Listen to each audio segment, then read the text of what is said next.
Tonight, as you settle into stillness, consider this remarkable fact. The brain you have right now is not the brain you had last year. Not metaphorically, literally. The physical structure of your brain, the connections between your neurons, the pathways that carry your thoughts and emotions, all of these have changed. They're changing right now, in this very moment, as you listen to these words and allow yourself to relax. Your brain contains roughly 86 billion neurons, each one connected to thousands of others, forming trillions of synaptic connections. And these connections aren't fixed. They're not hardwired at birth and locked in place forever. They're dynamic, flexible, constantly being strengthened or weakened, created or eliminated based on how you use them. This is neuroplasticity, the brain's ability to physically reshape itself in response to experience. For most of human history, we believed the adult brain was essentially unchangeable, that who you were, how you thought, your patterns of anxiety or calm were set in stone after childhood. But in recent decades, neuroscience has revealed something extraordinary. Your brain remains plastic, moldable, capable of profound change throughout your entire life. The anxious brain can become calm. The stressed brain can learn peace. The patterns that feel permanent can be rewired. Before we explore how this happens, if you're finding comfort in understanding how your mind works, take a moment to like this video and subscribe to Science for Sleeping. It helps us create more content to accompany your rest while exploring the fascinating science of consciousness and well-being. Tonight, we're going to understand neuroplasticity, not as an abstract concept, but as a practical reality unfolding in your brain right now. We'll discover what happens at the level of neurons and synapses when you practice calm, how your brain physically changes when you repeatedly choose peace over anxiety, why the patterns that feel automatic can be unlearned, and how the simple act of resting here, breathing slowly, consciously relaxing, is already beginning to rewire your neural pathways toward tranquility. This isn't wishful thinking, it's biology. Your brain is a living organ that responds to what you do with it, just as your muscles respond to exercise. And just as you can strengthen muscles through repeated use, you can strengthen neural pathways for calm, for presence, for peace. The brain you want is being built by the experiences you're having right now. So breathe deeply, let your body settle into comfort, and let's explore the beautiful science of how your brain rewires itself toward the calm you're cultivating in this very moment. Section 1. The Architecture of Change. Understanding neural networks. Your brain is often compared to a computer, but this comparison misses something essential. A computer's circuits are fixed, unchanging. Your brain's circuits are alive, constantly remodeling themselves based on use. To understand neuroplasticity, we need to understand how these circuits actually work. Each neuron in your brain is like a tiny tree with branches called dendrites reaching out to receive signals from other neurons, and a long trunk called an axon that sends signals outward. Where one neuron's axon meets another neuron's dendrite, there's a microscopic gap called a synapse. Chemical messengers called neurotransmitters cross this gap, carrying information from one cell to the next. When you have a thought, feel an emotion, or perform an action, you're activating a specific pattern of neurons firing together in sequence. Anxiety, for example, involves a particular circuit that connects your amygdala, the fear center, to your cortex, where conscious thought happens, to your body's stress response systems. Calm involves different circuits, connecting your prefrontal cortex to brain regions that regulate breathing, heart rate, and the release of relaxing neurotransmitters. Here's what's remarkable. Every time a particular circuit fires, the synapses in that circuit get slightly stronger. The neurons become more likely to fire together in the future. There's a principle in neuroscience, discovered by Donald Hebb, that's often summarized as neurons that fire together, wire together. The more you activate a particular pattern, the more established that pattern becomes. Think of it like paths through a forest. The first time someone walks through untouched woods, they leave barely a trace. But if people walk the same route repeatedly, a path emerges. The grass wears down, the soil compacts. Walking that route becomes easier and easier. Eventually, it becomes the obvious path, the one you follow automatically without thinking. Your neural pathways work the same way. The anxiety circuit in your brain might be a well-worn path because you've traveled it countless times.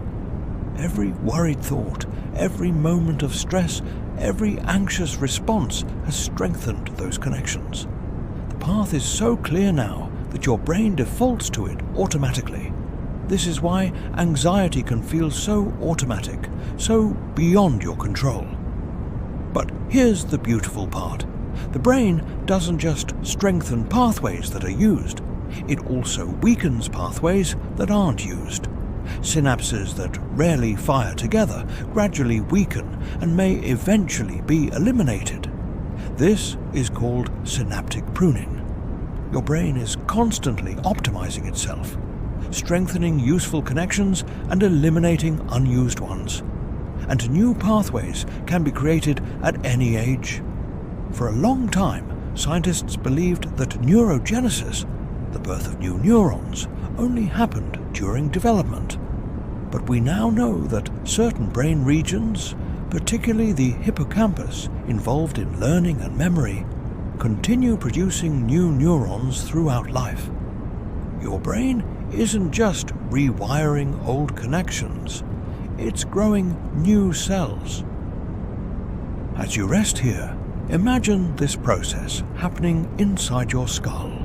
Your 86 billion neurons, each one a living cell, each one capable of forming new connections, strengthening existing ones, or pruning away those you no longer need. Your brain is not a fixed entity. It's a garden that you're constantly tending, whether you realize it or not. The question isn't whether your brain will change. It's changing right now, with every thought, every sensation, every moment of experience. The question is, in what direction will it change? Will you strengthen the pathways of anxiety and stress through repeated use? Or will you begin cultivating new pathways of calm and peace?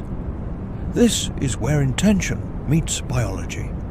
When you consciously practice calm, when you deliberately engage with peaceful experiences, when you notice anxiety and gently redirect your attention toward tranquility, you're not just thinking different thoughts.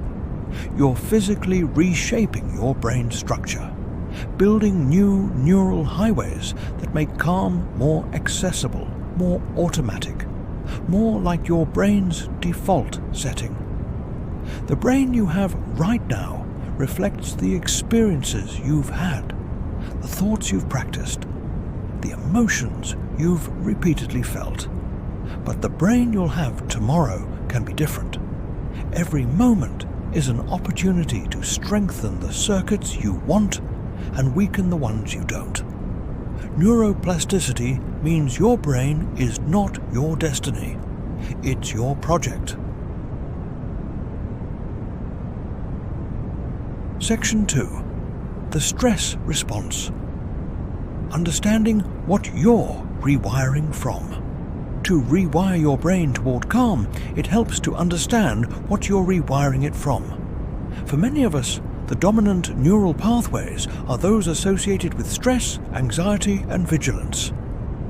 These pathways evolved for good reasons, but in the modern world, they often activate when they're not needed, creating chronic stress that shapes our brain's default state.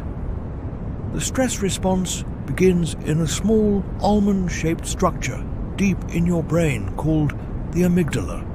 This is your threat detection system, constantly scanning your environment and your internal state for potential dangers. When it perceives a threat, whether real or imagined, it triggers a cascade of responses designed to help you survive. The amygdala sends urgent signals to your hypothalamus, which activates your sympathetic nervous system. Your heart rate increases, your breathing becomes rapid and shallow, blood flow shifts away from your digestive system and toward your large muscles. Your adrenal glands release cortisol and adrenaline. Your pupils dilate, and your mind becomes hyper-alert, focused entirely on the perceived threat. This is the famous fight-or-flight response, and it's remarkably effective when you're facing actual physical danger. If a predator appears, you need these changes immediately. Your body and brain shift into survival mode, and all the resources are directed toward escaping or defending yourself. For our ancestors, this system was essential. But here's the problem.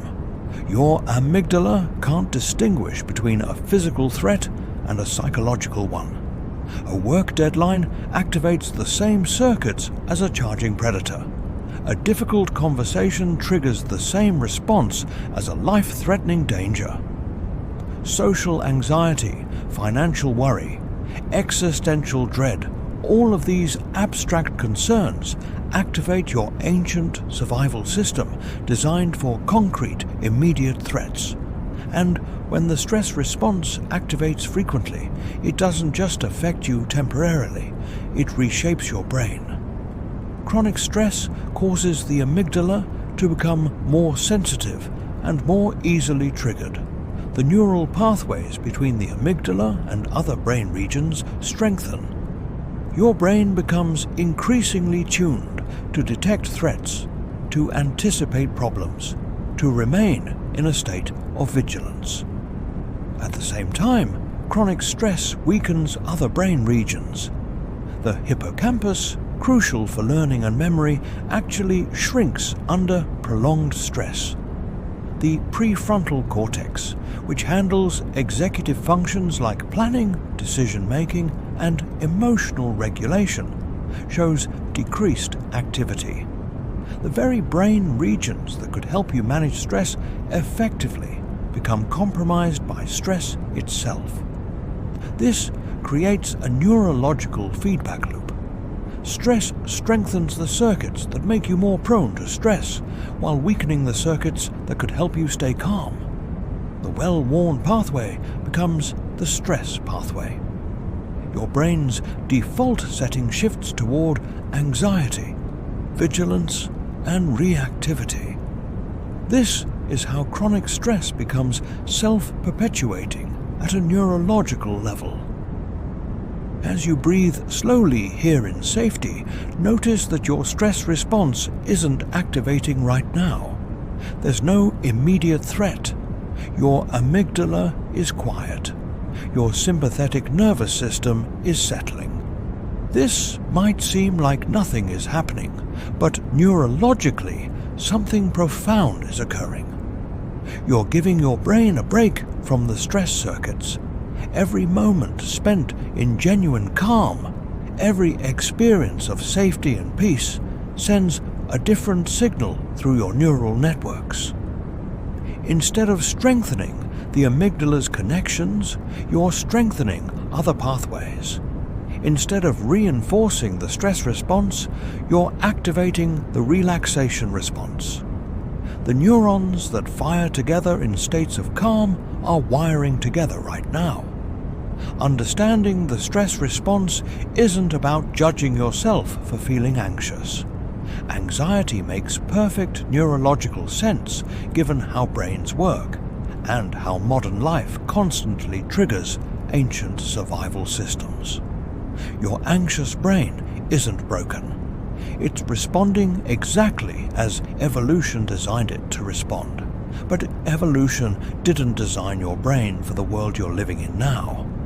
The good news is that the same neuroplasticity that allowed stress to reshape your brain can work in the opposite direction.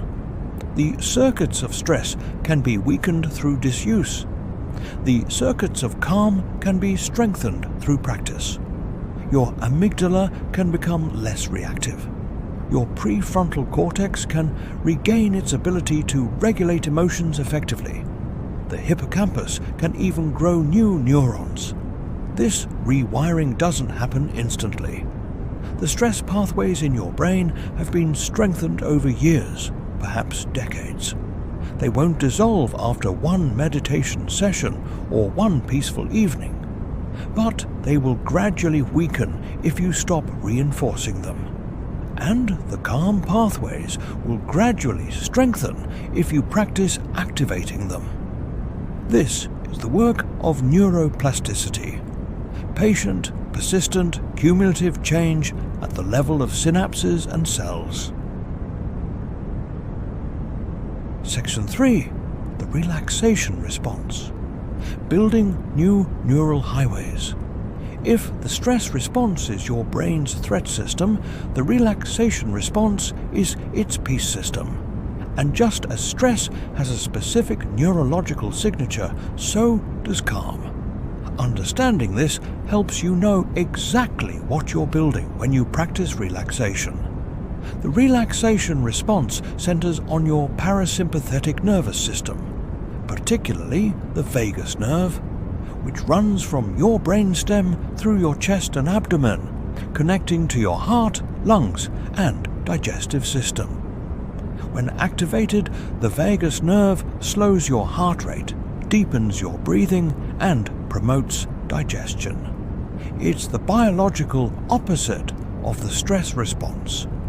This system works through different neural circuits than stress. Instead of the amygdala sending alarm signals, your prefrontal cortex, the thinking, rational part of your brain, sends calming signals downward to your brainstem and body. This is top-down regulation. Your higher brain centers soothing your lower, more primitive stress systems. When you consciously relax, when you breathe slowly and deeply, when you deliberately soften tension in your muscles, you're activating these parasympathetic circuits. And with each activation, the synapses in these pathways strengthen. The neurons become more likely to fire together in the future. You're literally building neural infrastructure for calm. But the relaxation response involves more than just the parasympathetic nervous system. It includes brain regions involved in present moment awareness, in body sensing, in emotional regulation. The insula, a region that processes bodily sensations, becomes more active during relaxation practices. The anterior cingulate cortex, involved in attention and emotional regulation, shows increased connectivity. Research on meditation and relaxation practices has revealed remarkable neuroplastic changes. People who regularly practice meditation show increased grey matter density in the hippocampus and prefrontal cortex, the very regions that shrink under chronic stress. They show decreased grey matter in the amygdala, meaning their threat detection system becomes less reactive.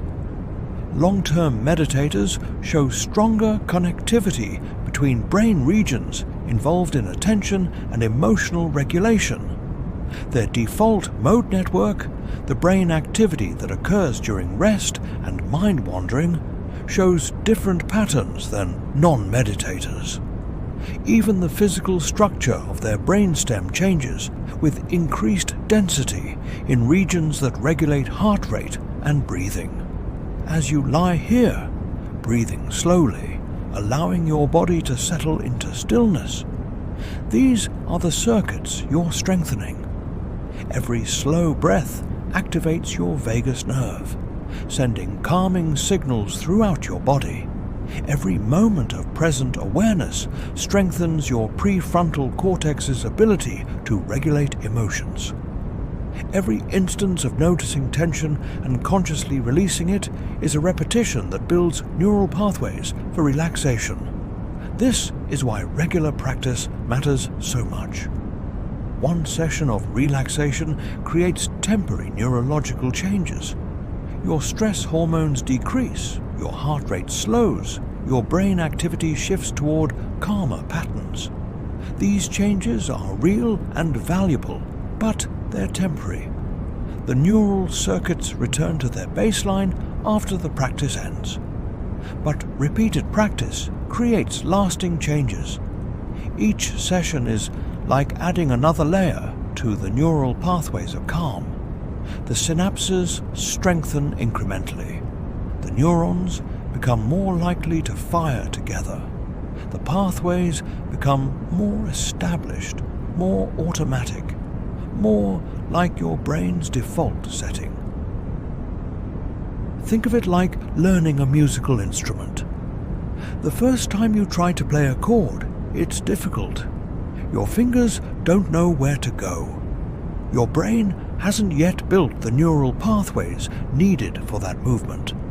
But with practice, the pathways form. The neurons wire together. Eventually, your fingers find the chord automatically, without conscious thought. The movement becomes encoded in your neural circuitry. Calm works the same way. The first time you deliberately relax in the midst of stress, it's difficult. Your brain wants to default to its well-worn anxiety pathways. But with practice, the calm pathways strengthen. Your brain learns a new response.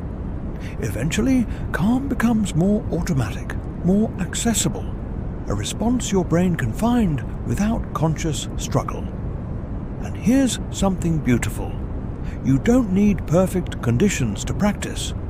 You don't need complete silence, or an hour of meditation, or a retreat in the mountains. Every moment of conscious relaxation counts. Every slow breath strengthens the vagus nerve pathways. Every instance of present awareness builds the attention circuits. Even brief practices, done regularly, create measurable neuroplastic changes. As you rest here right now, you're engaged in this practice. Your brain is in a state that's different from stress, different from distraction, different from the default mode of modern life. You're giving your nervous system a clear signal. This is calm, this is peace, this is the state we want to return to. And your neurons are listening, connecting, wiring together in response. Section 4. The power of attention. Where your focus goes, neural energy flows. One of the most important principles of neuroplasticity is this. The brain changes most in response to experiences that receive focused attention. Passive experience creates weak neural changes. Active, attentive experience creates strong ones. This means that where you place your attention is literally shaping your brain's physical structure. Consider two people exposed to the same stressful event. One person dwells on it, replaying it mentally, imagining worst-case scenarios, keeping their attention focused on the stress. The other person acknowledges the event, but then deliberately shifts attention to other things, to present moment sensations, to neutral or positive aspects of their experience. Neurologically, these two people are having very different experiences. The first person is repeatedly activating and strengthening their stress circuits. Every mental replay is another repetition that wires those neurons together more tightly.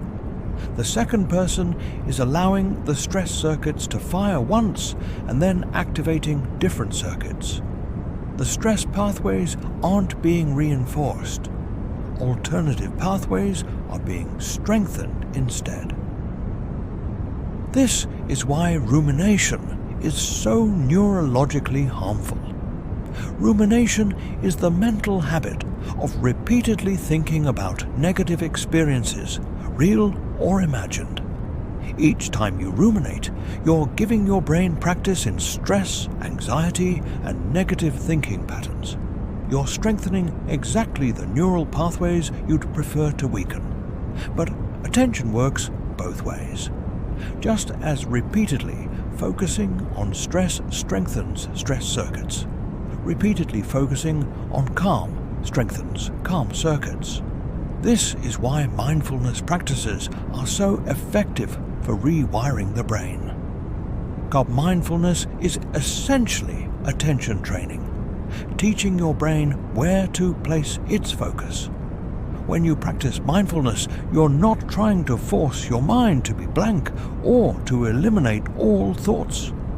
You're training your attention to notice when it's wandered into stress or rumination, and then gently bringing it back to a chosen focus, often the breath or body sensations. This sounds simple, but neurologically it's profound. Each time you notice your mind has wandered and bring it back, you're strengthening two crucial neural capacities. First, you're building metacognition, the ability to observe your own thoughts and mental states. This involves the prefrontal cortex and increases its connectivity with other brain regions. Second, you're building attentional control, the ability to direct your focus deliberately, rather than being pulled along by whatever captures your attention. These capacities are essential for rewiring your brain toward calm. Metacognition allows you to notice when you're entering a stress response before it fully develops. You catch the anxious thought early, recognize it as just a thought rather than reality, and can choose a different response. Attentional control allows you to redirect your focus away from anxious thoughts and toward calming experiences. As you rest here, notice that you have some control over where your attention goes. You can focus on the sensation of breathing, or on the feeling of your body against the surface beneath you, or on sounds in your environment, or on these words you're reading. Your attention is flexible, trainable, capable of being directed. And whatever you place your attention on becomes the experience that shapes your brain. If you focus on worries about tomorrow, you're practicing anxiety. If you focus on regrets about yesterday, you're practicing rumination. If you focus on present moment sensations and the peaceful state of your body right now, you're practicing calm. This isn't about toxic positivity or denying difficult realities. Sometimes stress and worry are appropriate responses to real challenges. But most of us spend far more time in stress states than circumstances actually require. We practice anxiety constantly, often without realizing we're doing it, and our brains wire accordingly. The good news is that you can begin training your attention right now. You don't need special equipment or a particular setting. You simply need to notice where your attention is and practice bringing it to where you want it to be. The breath is always available as an anchor. The body is always present as a source of sensation. The current moment is always here as an alternative to mental time travel. Each time you practice directing your attention, you're building the neural pathways that make attention direction easier in the future. The prefrontal circuits strengthen. The default mode network, which generates mind-wandering and rumination, becomes less dominant. Your brain literally becomes better at staying present and focused on what you choose. This is empowering when you understand it. Your thoughts aren't just random events happening to you. They're neural patterns that you can influence through where you place your attention. The anxious brain isn't a fixed condition.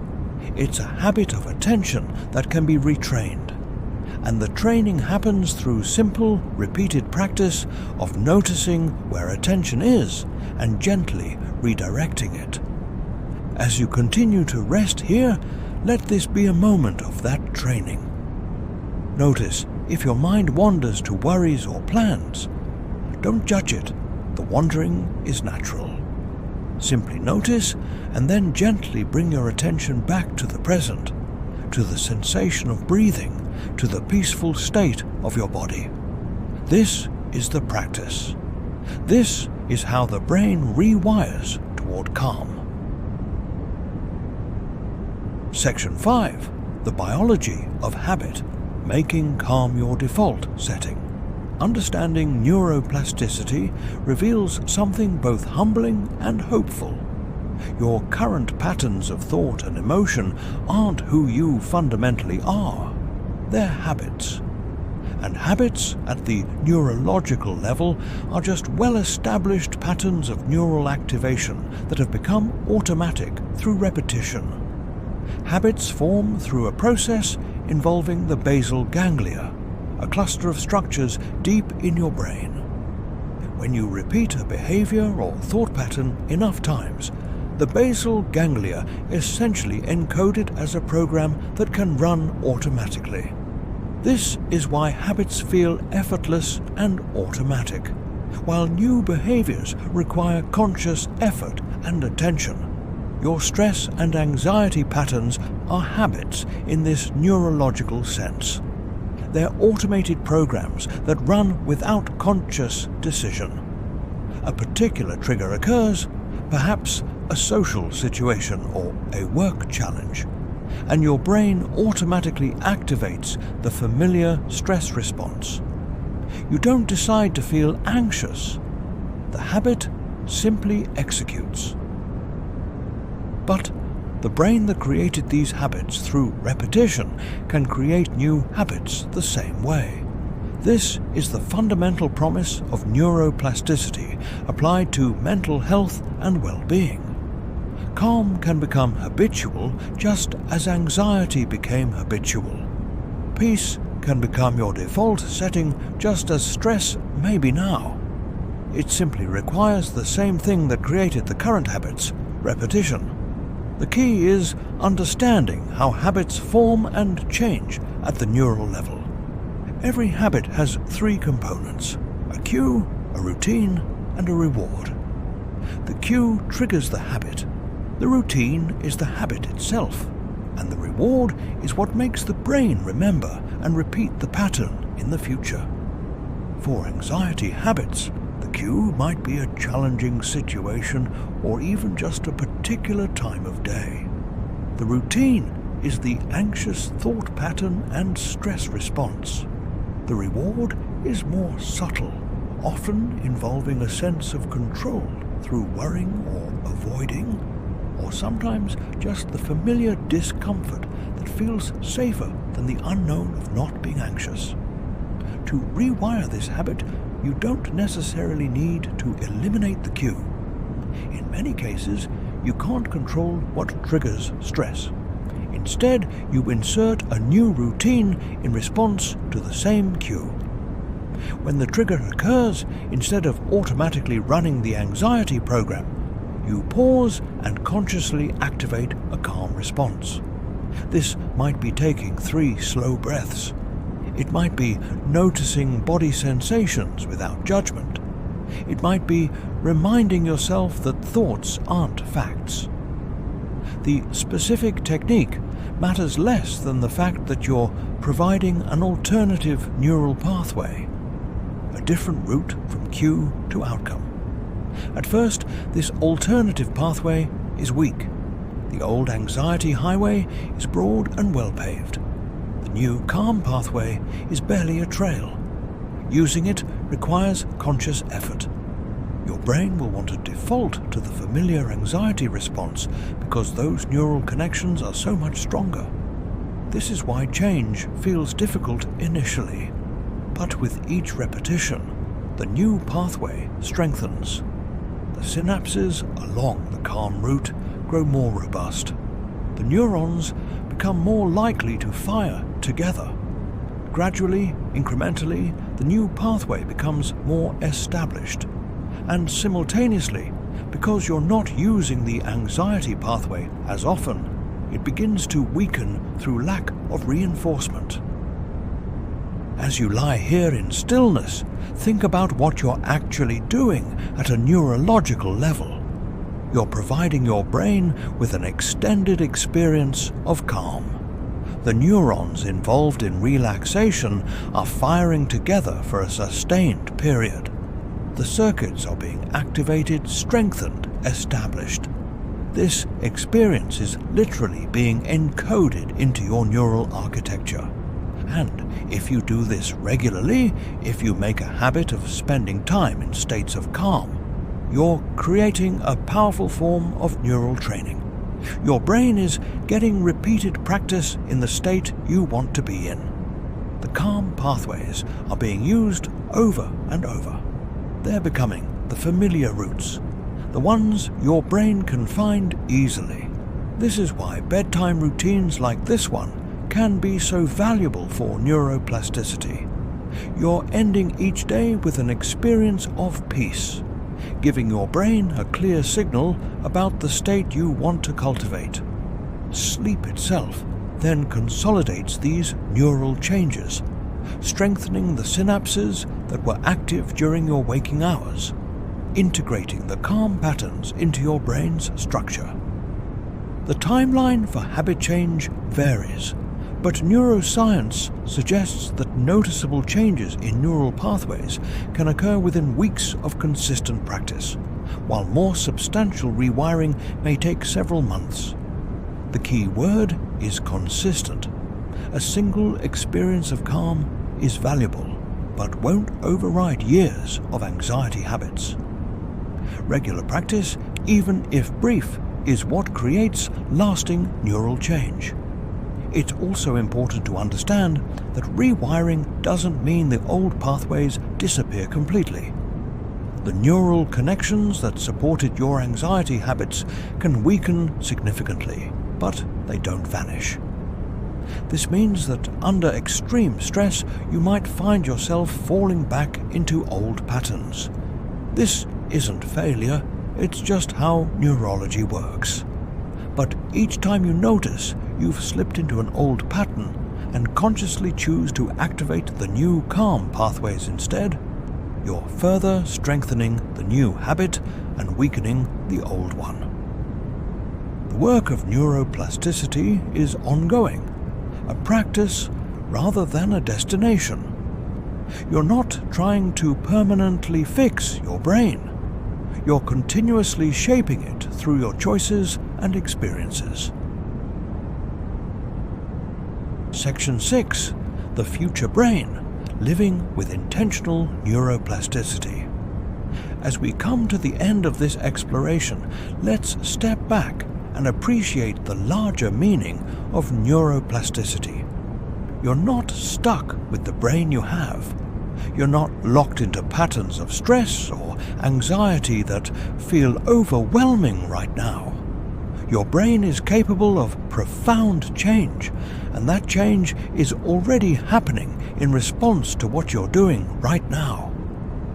Every moment of peace you experience is rewiring your neural pathways toward calm. Every slow breath strengthens your parasympathetic nervous system. Every instance of present moment awareness builds your attentional control.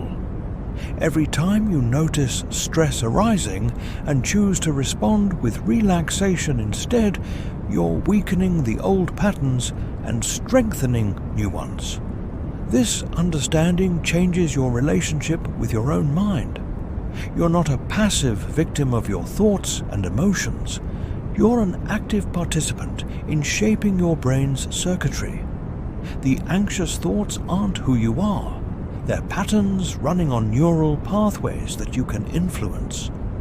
The calm you seek isn't a distant possibility. It's a capacity you're building with each practice. The implications of neuroplasticity extend far beyond stress and anxiety. Your brain's ability to rewire itself means that learning is possible at any age. New skills can be developed. Old traumas can be processed and integrated. Habits can be changed. Perspectives can shift. The person you are today doesn't determine who you'll be tomorrow, but this also comes with responsibility. If your brain is constantly being shaped by your experiences and attention, then you need to be mindful of what experiences you're having and where you're placing your focus. Hours spent in states of stress and worry are training your brain in stress and worry. Hours spent in states of peace and presence are training your brain in peace and presence. This isn't about judgment or perfection. You can't and shouldn't try to be calm every moment. Stress has its place. Anxiety can be informative. Difficult emotions deserve to be felt, not suppressed. But you can increase the proportion of time you spend in states of calm, and those moments will reshape your brain's baseline. Think of it as a long-term investment in your neural architecture. Each peaceful moment is a deposit in an account that will pay dividends in the form of increased calm, improved emotional regulation, and greater resilience. The returns aren't immediate, but they compound over time as your neural pathways strengthen and stabilize. As you drift towards sleep tonight, you can rest in the knowledge that this time hasn't been passive or wasted. You've been actively engaged in neuroplasticity. Your brain has been changing, adapting, rewiring itself in response to the calm state you've been cultivating.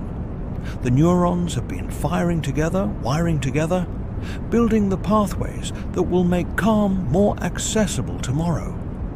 And tomorrow, and all the days that follow, you have the opportunity to continue this work. Not as a burden or another item on an endless to-do list, but as a gentle, patient practice of shaping your own consciousness through the choices you make about where to place your attention and how to spend your time. The brain you want, the calm mind you seek, isn't something you have to fight for or force into being. It's something you grow gradually through repeated experiences of the state you're trying to cultivate. It's something that emerges naturally from understanding how neuroplasticity works and aligning your daily life with that understanding. You don't need to be perfect at this. You don't need to meditate for hours or eliminate all stress from your life. You simply need to understand that your brain is plastic, changeable, responsive to experience, and then provide it with regular experiences of the calm you want to embody. Sleep well tonight, knowing that your brain will spend these sleeping hours consolidating today's experiences, strengthening the neural connections that were active, pruning the ones that weren't. Tomorrow you'll wake with a slightly different brain than you have right now, one that's been shaped by this peaceful practice. And over time, over weeks and months of regular practice, the cumulative changes will become noticeable. Situations that once triggered automatic anxiety might evoke a calmer response. Stress might feel less overwhelming. Peace might feel more accessible. These aren't miracles or lucky changes. They're the predictable results of neuroplasticity in action. Your brain is an organ that responds to how you use it. Use it for worry, and it becomes better at worry. Use it for presence, and it becomes better at presence. Use it for calm, and it becomes calmer. The choice, moment by moment, is yours. Good night, and may your dreams be peaceful, knowing that even as you sleep, your magnificent plastic brain is rewiring itself, integrating the calm of this evening, building the neural pathways that will carry you toward the peace you're cultivating. One synapse at a time, one night at a time, one moment of intentional calm at a time. The future of your brain is being built right now, in this present moment, by the experiences you're choosing to have and the attention you're choosing to give. And tonight, you've chosen calm. Your neurons are wiring accordingly. Sleep well in that knowledge. Thank you for listening. Rest peacefully tonight. And please like and subscribe for more.